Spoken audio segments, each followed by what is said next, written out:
الشيطان الرجيم بسم الله الرحمن الرحيم فرح المخلفون بمقعدهم خلاف رسول الله فرح المخلفون بمقعدهم خلاف رسول الله وكرهوا أن يجاهدوا بأموالهم وأنفسهم في سبيل الله وقالوا لا تنفروا في الحر قل نار جهنم أشد حرا لو كانوا يفقهون صدق اللہ العلی العظیم۔ رفقائے گرامی، انسان کو کبھی کبھی نیکی نہ کر کے سخت احساس ہوتا ہے کہ میں نے نیکی سے اپنے آپ کو کیوں دور رکھ دیا، کیوں محروم کر دیا۔ کبھی کبھی مثلا نماز کی مثال لے لیں، آپ سے نماز چھوٹ جائے، آپ کو سکون نہیں ملتا، آپ کو آرام نہیں آتا۔ اور ایسے کتنے لمحے زندگی کے گزرے ہیں جب نمازیں چھوٹ جاتی ہیں اور انسان کو اس کا احساس تک نہیں ہوتا کہ مجھ سے میری نماز چھوٹی ہے۔ تو یہ دراصل پیمانہ ہے انسان کے منافقت اور انسان کے ایمان کا۔ جب آپ سے کوئی نیکی چھوٹے اور آپ بے قرار ہو جائیں، آپ سے کوئی نیکی چھوٹے اور آپ کو احساس ہو کہ بہت نقصان ہو گیا ہے، تو اس کا مطلب یہ ہے کہ آپ کے دل کے اندر ایمان موجود ہے۔ اور اگر نیکی چھوٹ جائے اور انسان کو پتہ بھی نہ ہو اور انسان کو احساس بھی نہ ہو، تو اس کا مطلب یہ ہے کہ دل کے اندر نفاق موجود ہے۔ یہ ہر نیکی کا معاملہ ہے، لیکن میدان جہاد جب گرم ہو، یہ تو بالکل سچی پکی ایمان اور منافقت کا معیار ہے کہ جب سارے لوگ میدان جہاد کی طرف نکلے ہوئے ہوں اور جہاد کر رہے ہوں اور کچھ لوگ بھی اور اس بات پر خوش ہوں کہ ان کو اجازت مل گئی ہے، تو یہ منافقت کی نشانی ہے۔ اللہ تبارک و تعالیٰ کے قرآن نے کہا ہے فرح المخلفون بمقعدہم، یہ خوش ہو گئے ہیں کہ ان کو رسول اللہ صلی اللہ علیہ وسلم نے اجازتیں دے دی ہیں کہ تم جنگ میں نہ جاؤ۔ ایک ایک کر کے یہ بہانے تلاش کر کے اللہ کے رسول کے سامنے پیش کرتے تھے، اور اللہ تبارک و تعالیٰ کے رسول اپنی طبیعت کی نرمی کی وجہ سے ان کو اجازت دے دیتے تھے، اور جب ان کو اجازت مل جاتی تھی تو یہ خوش ہو جاتے تھے کہ ہمیں اجازت مل گئی ہے، ہمیں جنگ میں نہیں جانا پڑا۔ یعنی اس وقت جب اہل ایمان جنگ کی بالکل تیاری کر رہے تھے تبوک کے غزوے کے لیے، تو اس وقت منافق اس بات پر خوش ہو رہے تھے کہ انہیں جنگ سے چھٹی مل گئی ہے، جنگ سے اجازت مل گئی ہے۔ اس پر اللہ پاک نے کہا ہے فارح المخلفون، یہ پیچھے رہ جانے والے۔ کچھ مفسرین نے اس کا ترجمہ کیا ہے کہ وہ لوگ جن کو پیچھے چھوڑ دیا گیا ہے۔ اللہ تبارک و تعالیٰ نے ان کو اس قابل ہی نہیں سمجھا کہ اس امتحان کے اندر ان کو داخلہ دے، پیچھے ان کو چھوڑ دیا گیا۔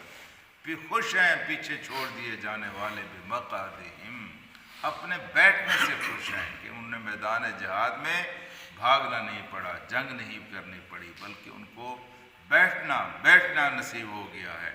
خلاف رسول اللہ، اللہ کے رسول کی مخالفت میں، اللہ کے رسول کے جانے کے بعد وہ مدینہ منورہ میں رہ رہے ہیں اور اس بات پر وہ خوش ہیں۔ وَكَرِهُوا أَن يُجَاهِدُوا بِأَمْوَالِهِمْ وَأَنفُسِهِمْ، اور انہیں ناپسند کیا ہے کہ وہ اپنی جانوں کو اور اپنے مالوں کو اللہ تبارک و تعالیٰ کے راستے میں خرچ کریں۔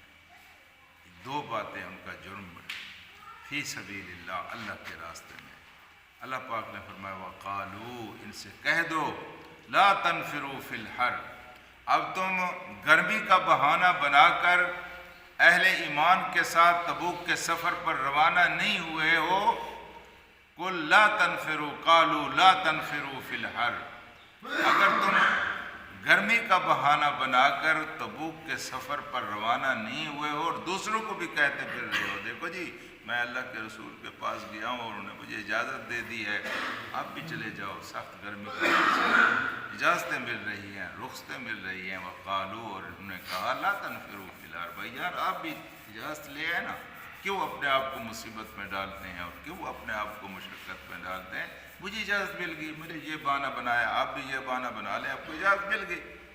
اللہ کا قرآن کہتا ہے وقالو، یہ کہتے پھرتے ہیں لا تنفروا فی الحر، اے اللہ کے بندو نہ نکلو گرمی میں، اپنے بچوں کو یتیم کرانے کے لیے جا رہے ہو، نہ نکلو گرمی میں۔ اللہ نے کہا قل نار جہنم اشد حرا، جہنم کی آگ اس گرمی سے کہیں زیادہ سخت ہے۔ یہ اہل ایمان جو گرمی میں جا رہے ہیں کس لیے جا رہے ہیں؟ یہ حضرت عمر جو گھر کا آدھا مال لے کر آئے ہیں اور صدیق اکبر سارا گھر کا مال لے کر آئے ہیں، یہ کیوں لے کر آئے؟ اس لیے آئے ہیں کہ اللہ تبارک و تعالیٰ جہنم کی آگ سے بچا لے، اس لیے لے کے آئے۔ اور تم گرمی سے ڈر رہے ہو، جہنم کی گرمی اس سے کہیں اشد و حرا، اس سے کہیں زیادہ سخت ہے۔ یہ خوشی سے اہل ایمان اس وقت تیاریاں کر رہے تھے جب یہ خوش ہو رہے تھے کہ ہمیں اجازت مل گئی ہے۔ کوئی نہیں کہہ سکتا کہ اللہ کے رسول نے اس صحابی سے کہا تھا کہ تم ساری رات یہودی کا کنواں چلاؤ اور کھجوریں کما کر لاؤ اور ہمیں دے دو، پتہ بھی کسی کو نہیں تھا۔ اپنی خوشی سے وہ رات ساری یہودی کا کنواں چلاتا رہا اور وہاں جو اس کو مٹھی بھر کھجوریں لائی اللہ کے رسول کی خدمت میں پیش کی۔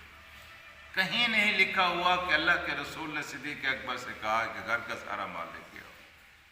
کوئی نہیں کہہ سکتا کہ حضرت عمر سے آپ نے یہ فرمائش کی ہو کہ گھر کا آدھا مال لے کے آؤ۔ یہ سارے اپنی آزاد مرضی سے اور خوشی سے اور اس جہنم کی آگ سے بچنے کے لیے یہ ساری محنتیں کر رہے تھے اور اس بات پر وہ خوش تھے۔ اس کے بالکل برعکس وہ اس بات پر خوش تھے کہ ہمیں رخصت مل گئی، ہمیں اجازت مل گئی۔ واقعتاً کچھ لوگ ایسے بھی تھے جن کی مجبوریاں تھیں، رہ گئے تھے، لیکن وہ کہتے تھے جب ہم مدینہ کی گلیوں میں چلتے پھرتے تھے تو ہمیں شرم محسوس ہوتی تھی کہ ہم یہاں تو سارے بوڑھے ہیں یا بچے ہیں یا بیمار ہیں یا پھر منافق، ہمارے ساتھ کے سارے لوگ تو چلے گئے، تو ہمیں شرم محسوس ہوتی تھی یہاں تو سارے منافق بچ گئے، ہمارا شمارہ منافقوں میں ہو۔ تو میرے دوستوں اور ساتھیوں، اللہ پاک نے فرمایا یہ خوش تو ہیں کہ ان کو اجازت مل گئی ہے، اور لوگوں کو کہتے پھرتے ہیں کہ گرمی ہے نہ جاؤ، ان کو معلوم نہیں ہے کہ دوزخ کی آگ اس سے کہیں زیادہ سخت ہے۔ عرب کی سرزمین پر گرمی کا موسم بہت شدید تر ہوتا ہے، لیکن دوزخ کی آگ اس سے زیادہ سخت ہے۔ لو کانوا یفقہون، لیکن یہ بات سمجھ کی ہے جس کو سمجھ آ جائے، بات سمجھ کی ہے جس کو سمجھ آ جائے، جس کو سمجھ آ جاتی ہے وہ پھر راتوں کو بستروں پر نہیں سوتا، اس کو اپنے جسم کا تھکانا زیادہ عزیز لگتا ہے، کیونکہ سمجھ آ گئی ہے کہ یہ مختصر زندگی ہے،